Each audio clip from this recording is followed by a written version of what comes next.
성도들을 향한 마지막 권명과 축복을 전하며 우리가 거룩함의 목표에 도달할 수 있는 유일한 근거를 제시합니다. 그것은 우리를 부르신 하나님의 신실하심이라고 할 수 있습니다. 23절에서 사도 바울은 평강의 하나님 그 자신이 너희를 온전히 거룩하게 하실 것을 위해서 기도한다라고 했습니다. 그리고 그 기도가 이루어질 것이다 라는 것을 24절에서 확증합니다. 왜냐하면 너희를 부르시는 이는 신실하시기 때문에 그가 또한 이루시리라 라고 말하고 있기 때문입니다. 신실하신 하나님이 그 약속을, 그러니까 우리를 온전히 거룩하게 세우실 그것을 기도하고 있는데 그 기도를 응답하시고 그 기도에 하나님이 함께 하실 것이다 라는 것을 신실하시기 때문에 라고 설명하고 있습니다. 우리가 받은 구원, 그리고 주님이 다시 오실 때까지 거룩함을 유지하며 살아가는 삶, 그것의 완성이 우리의 노력도 또 우리의 열심히 일하는 것도 필요합니다만 결국 하나님께서 우리의 부족함을, 우리의 온전하지 못함을 긍휼히 여기셔서 우리를 붙들어 주시고 우리의 구원을 이루게 하시는 분이 바로 하나님이신데 그 하나님의 신실하심으로 인하여 이것이 이루어질 것이다 라고 강조합니다. 특별히 사도 바울은 이 일에 확신을 더하기 위해서 하나님께서, 신실하신 하나님께서 이루실 것이다 라고 말하는데 이 이루시다 라고 하는 단어가 창세기 1장 1절에서 하나님이 태초의 천지를 창조하시니라 라고 선언했던 이 창조하다라고 하는 단어와 같습니다. 모든 것을 만드시고 모든 것을 이루신, 만드신, 창조하신 그 하나님이 우리의 구원을, 그리고 주님이 다시 오실 때까지 우리를 인도하실 것이다 라고 하는 것을 지금 선언하고 있습니다. 창조하신 하나님께서 우리의 거룩함과 우리의 구원도 전적인 하나님의 능력과 주권으로 완성하실 것이다 라고 하는 내용입니다. 물론 하나님께서 이루실 것이니까 내가 마음대로 살아도 된다, 그런 말이 아닙니다. 그것은 마치 어린아이와 같이, 젖먹는 어린아이와 같이 마치 땡깡 부리는 것과 같습니다. 그렇지 않고 우리가 성숙하다면 우리가 마땅히 해야 될 일을 감당할 겁니다. 그럼에도 불구하고 우리의 연약함, 우리의 부족함이 늘 아쉽고 때로는 이 연약함 때문에 과연 내가 구원받을 수 있을까? 라고 하는 근심이 될 수 있습니다. 그것에 대한 내용입니다. 우리가 할 수 있는 일 최선을 다해서 거룩함에 이르도록 성화라고 하는 이 부분에 대해서 매진할 것이지만 그럼에도 여전히 연약하고 부족한 부분에 있어서 그것으로 인하여 구원을 받지 못하는 일은 없다는 겁니다. 담대하게 하나님의 일을 감당하라고 하는 이 소망에 대한 근거를 제시하고 있습니다. 우리의 성화 과정에서 넘어지고 좌절할 때라도 우리의 소망은 부족한 나가 아니라 우리를 부르신 하나님의 신실하심 위에 세워져 있다라고 하는 것을 강조하고 있습니다. 특별히 25절부터 27절까지에는 이 교회 공동체가 함께 실천해 나가야 될 세 가지의 사명을 명령으로 하고 있습니다. 우리가 25절에는 우리를 위하여 기도하라는 명령이, 26절에는 서로 문안하라는 명령이, 27절에는 이 편지를 모든 성도들에게 읽게 하라고 하는 이 세 가지의 명령이 주어집니다. 오늘은 첫 번째에 해당하는 명령입니다. 우리를 위하여 기도하라는 명령이 교회 공동체에게 주어진 세 가지의 명령 가운데 첫 번째 명령입니다.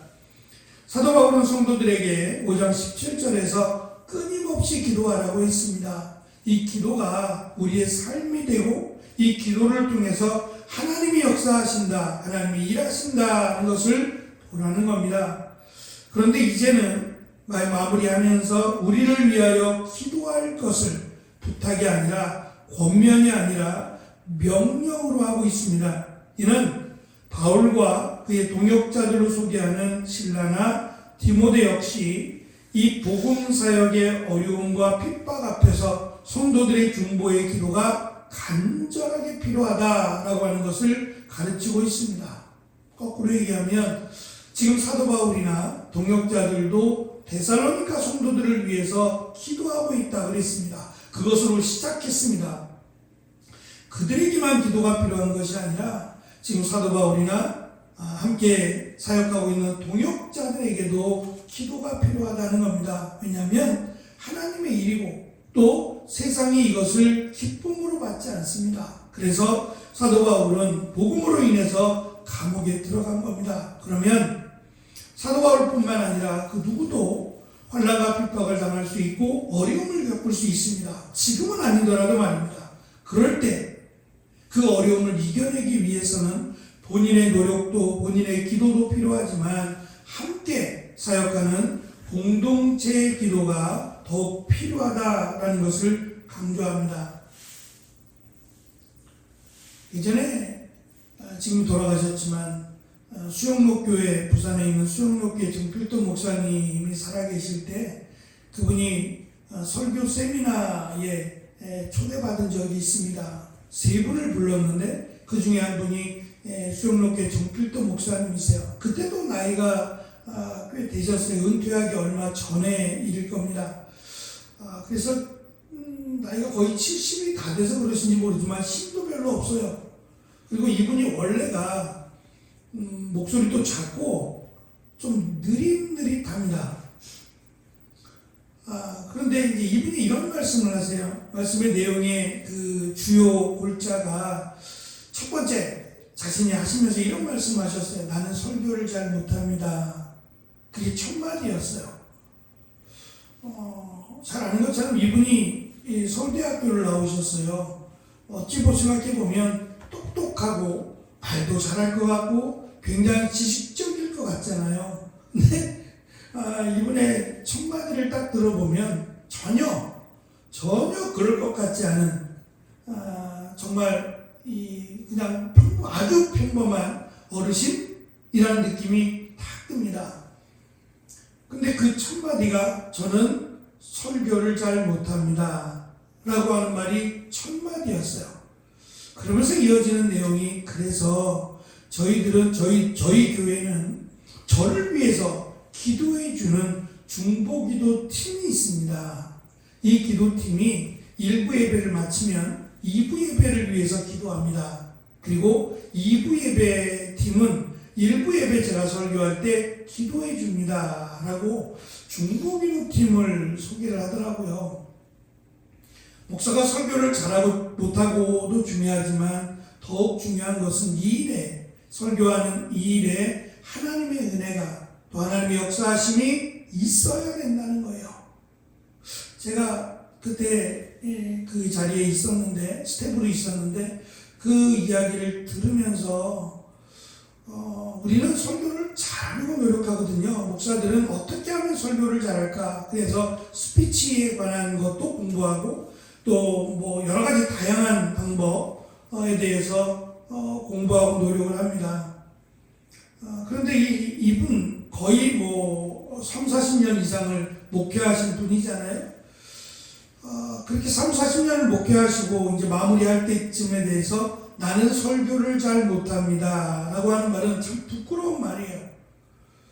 잘한다고 못할지언정 못합니다 라고 말하는 게 3, 40년을 설교하고 나는 설교를 잘 못합니다 라고 하는 말은 참 쉽게 할 말은 아니에요.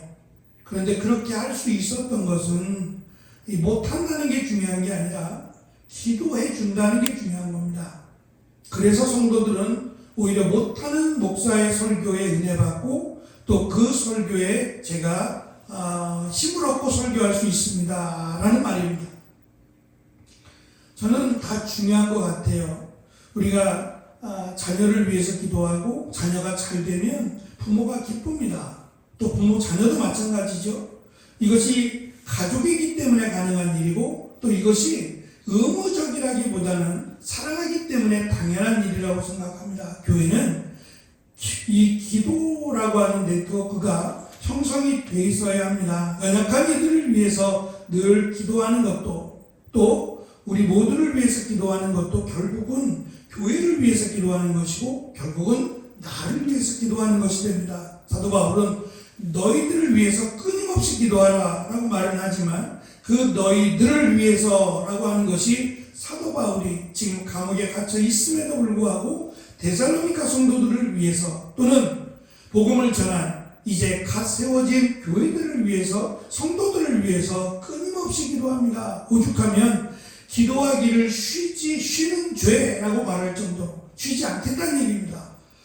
이것을 통해서 교회가 세워졌다면 마치 사도 바울도 자신을 위해서 기도해달라, 자신이 사역을 잘 감당하게 달라는 게 아니라 제대로 감당할 수 있도록 끝까지 감당할 수 있도록 기도해달라라고 하는 명령입니다. 해야 된다는 겁니다. 이것은 선택이 아니라 필수라고 하는 점을 강조하고 있습니다. 그래서 성도들을 위해서 우리가 기도하는 일도 중요하지만 앞서 세워진 지도자들을 위해서 기도하는 일도 매우 중요하다는 겁니다. 그래야 교회가 더 풍성한 은혜를 경험할 수 있기 때문입니다.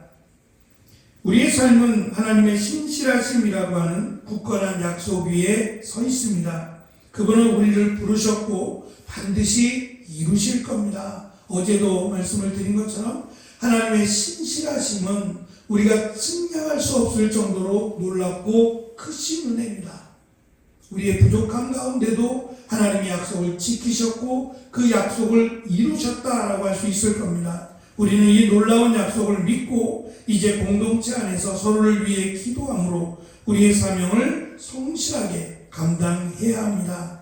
완성하시는 하나님과 함께 걷는 이 길에서 우리는 예수님께서 다시 오실 때까지 흠없이 서는 영광을 보아야 할 것입니다. 신실하신 하나님, 그 하나님과 함께 걷는 이 길에서 함께 기도하고 함께 하나님의 놀라운 영광을 보는 귀한 은혜가 우리 가운데 있어지기를 간절히 축원합니다. 기도하겠습니다.